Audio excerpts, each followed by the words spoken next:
Bonjour à tous et bienvenue sur cette petite chaîne où je vous présente les outils de demain afin que nous puissions ensemble mieux comprendre notre futur.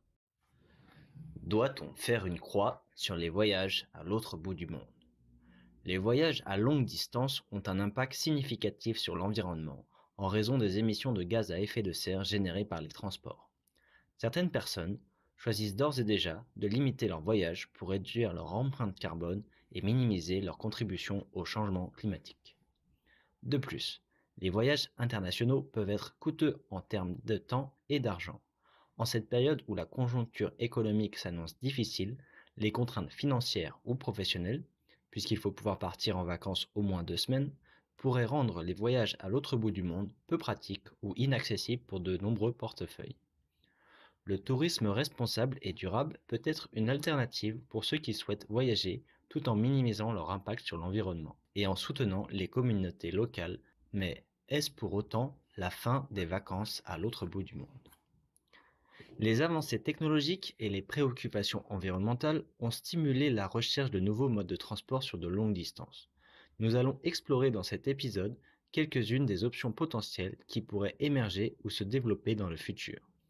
Ces options représentent différentes voies potentielles pour le transport sur de longues distances dans le futur, mais il semble probable que la combinaison de plusieurs de ces technologies et approches pourrait conduire à des solutions de transport plus efficaces et plus respectueuses de l'environnement. La première alternative est l'avion électrique ou à hydrogène. Les avions électriques ou propulsés à l'hydrogène sont en cours de développement pour réduire les émissions de carbone associées au transport aérien. Les avions électriques utilisent des moteurs électriques alimentés par des batteries pour propulser l'aéronef. Les batteries sont généralement chargées avant le vol.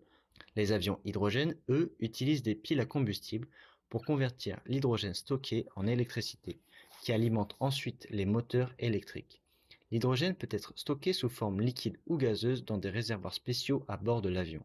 Pendant le vol, l'hydrogène est acheminé vers les piles à combustible où il réagit avec l'oxygène de l'air pour produire de l'électricité, de l'eau et de la chaleur, ce qui propulse l'avion.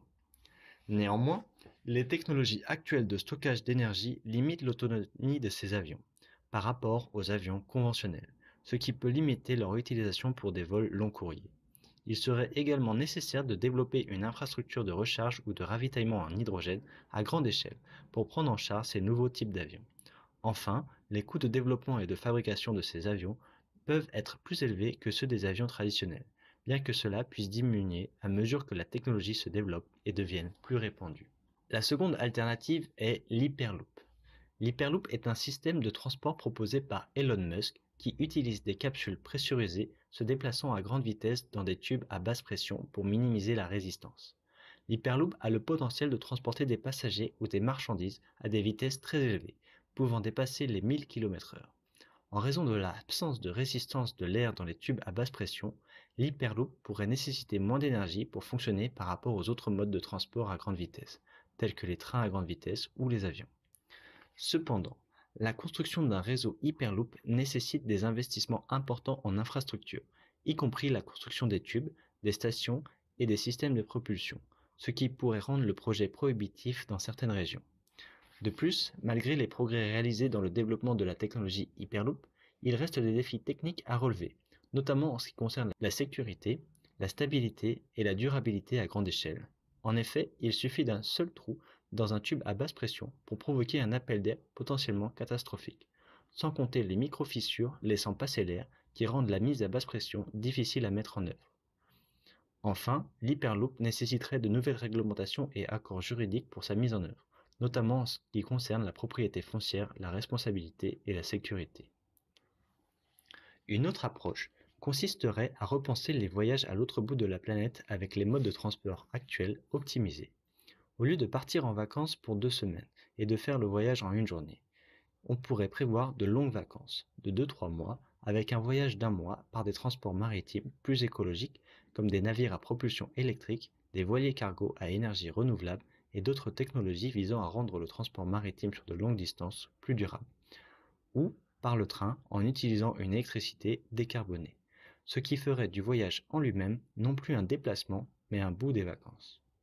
Pour finir, on peut également penser à d'autres solutions, comme les avions supersoniques capables de voler à des vitesses supersoniques de manière plus efficace et économique, ouvrant ainsi la voie à des voyages plus rapides sur de longues distances, ou encore les dirigeables, qui ont déjà été utilisés pour les voyages transatlantiques dans le passé.